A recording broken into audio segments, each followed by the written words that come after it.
Assalamualaikum warahmatullahi wabarakatuh. Perkenalkan, nama saya Dinda Imaro dari Prodi Farmasi. Di sini saya akan memaparkan tugas dari mata kuliah pada sistem gastrointestinal dan pernapasan. Di sini saya akan menjelaskan terkait penyakit paru obstruktif kronik atau PPOK. Baik, di sini saya akan menjelaskan terkait penyakit PPOK. Next.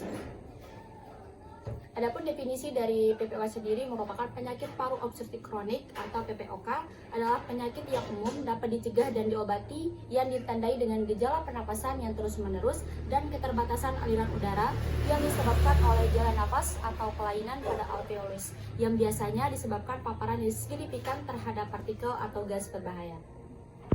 Next. Adapun patofisiologi dari PPOK sendiri merupakan hambatan aliran udara yang merupakan perubahan fisiologi utama pada PPOK yang diakibatkan oleh adanya perubahan yang khas pada saluran napas bagian proksimal, perifer, parenkim, dan vaskularisasi paru yang dikarenakan adanya suatu inflamasi yang kronik dan perubahan struktural pada paru.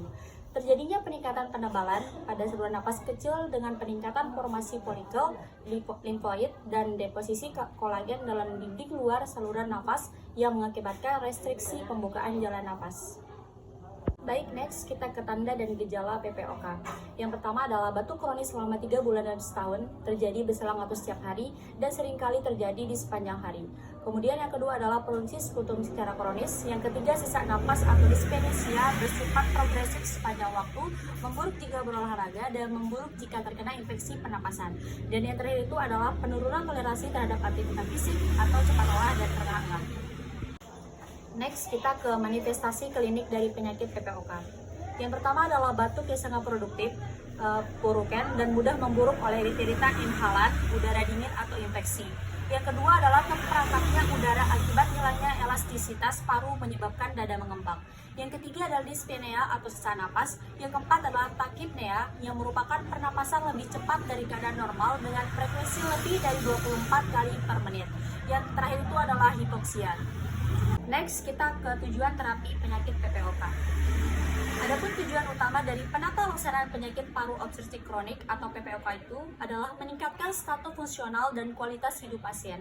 Hal ini dilakukan dengan mempertahankan fungsi paru yang optimal, kemudian memperbaiki gejala, dan mencegah rekurensi eksarsibasi. Next, kita ke penata laksanaan penyakit PPOK. Adapun penata laksanaan penyakit PPOK sendiri ada dua, yang dimana secara farmakologi dan non-farmakologi. Secara farmakologi adalah bronchodilator golongan beta-2 agonis atau antikolinergik, teofilin yang berfungsi meningkatkan valv paru serta mengurangi keletihan. Kortikosteroid serta antibiotika diberikan apabila mengalami infeksi. Pemberian farmakoterapi pada kasus PPOK bermanfaat untuk yang pertama, mengurangi gejala klinis, yang kedua, memperbaiki valv paru, yang ketiga, mengurangi frekuensi dalamannya eksarsibasi, serta memperbaiki kualitas hidup. Namun tidaklah menyembuhkan penyakit karena bronkostriksi yang terjadi pada penyakit PPOK yang bersifat irreversibel. Next, kita ke terapi non-farmakologi PPOK, yang dimana adalah berhenti merokok, latihan dan rehabilitasi baru berupa latihan fisik dan latihan nafas khusus serta bantuan psikis dan asupan nutrisi yang adekuat. Nah, itulah tadi pemaparan materi dari penyakit PPOK. Semoga bermanfaat. Sekian dan terima kasih. Wassalamualaikum warahmatullahi wabarakatuh.